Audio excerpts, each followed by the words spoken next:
2. Choosing Philip and Nathaniel.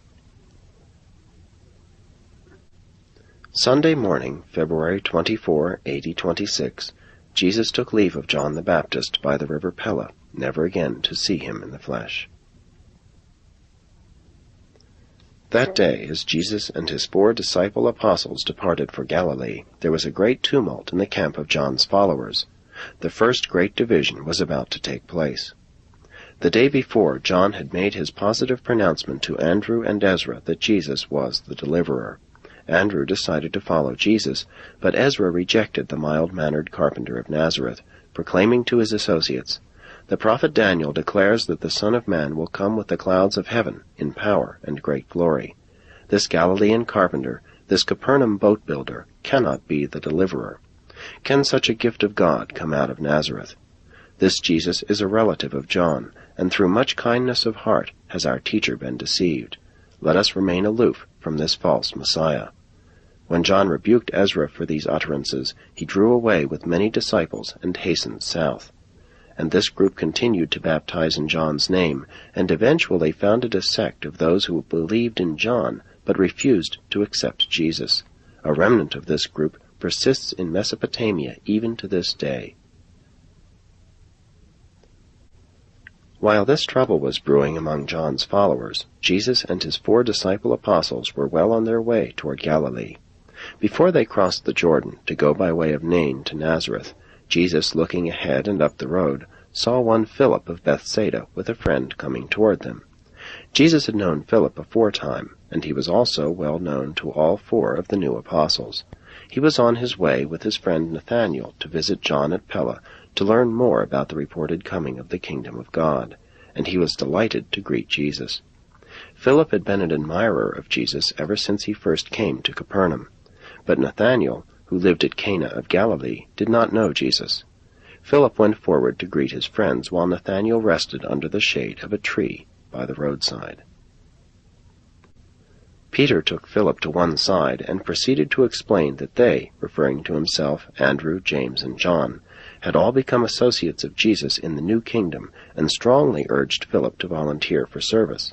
Philip was in a quandary. What should he do? Here, without a moment's warning, on the roadside near the Jordan, there had come up for immediate decision the most momentous question of a lifetime. By this time he was in earnest converse with Peter, Andrew, and John, while Jesus was outlining to James the trip through Galilee and on to Capernaum. Finally, Andrew suggested to Philip, "Why not ask the teacher?" It suddenly dawned on Philip that Jesus was a really great man, possibly the Messiah, and he decided to abide by Jesus' decision in this matter. And he went straight to him, asking, "Teacher, shall I go down to John, or shall I join my friends who follow you?" And Jesus answered, "Follow me." Philip was thrilled with the assurance that he had found the deliverer. Philip now motioned to the group to remain where they were, while he hurried back to break the news of his decision to his friend Nathaniel, who still tarried behind under the mulberry tree, turning over in his mind the many things which he had heard concerning John the Baptist, the coming kingdom, and the expected Messiah. Philip broke in upon these meditations, exclaiming, "I have found the deliverer, him of whom Moses and the prophets wrote, and whom John has proclaimed." Nathanael, looking up, inquired, "Whence comes this teacher?" And Philip replied, "He is Jesus of Nazareth, the son of Joseph the carpenter, more recently residing at Capernaum." And then, somewhat shocked, Nathanael asked, "Can any such good thing come out of Nazareth?" But Philip, taking him by the arm, said, "Come and see." Philip led Nathanael to Jesus, who, looking benignly into the face of the sincere doubter, said, "Behold a genuine Israelite, in whom there is no deceit. Follow me." And Nathanael, turning to Philip, said, "You are right, he is indeed a master of men. I will also follow, if I am worthy." And Jesus nodded to Nathanael, again saying, "Follow me." Jesus had now assembled 1/2 of his future corps of intimate associates, 5 who had for some time known him, and 1 stranger, Nathaniel.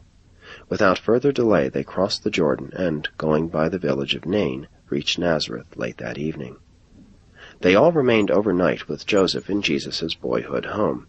The associates of Jesus little understood why their new-found teacher was so concerned with completely destroying every vestige of his writing which remained about the home in the form of the 10 Commandments and other mottos and sayings. But this proceeding, together with the fact that they never saw him subsequently write, except upon the dust or in the sand, made a deep impression upon their minds.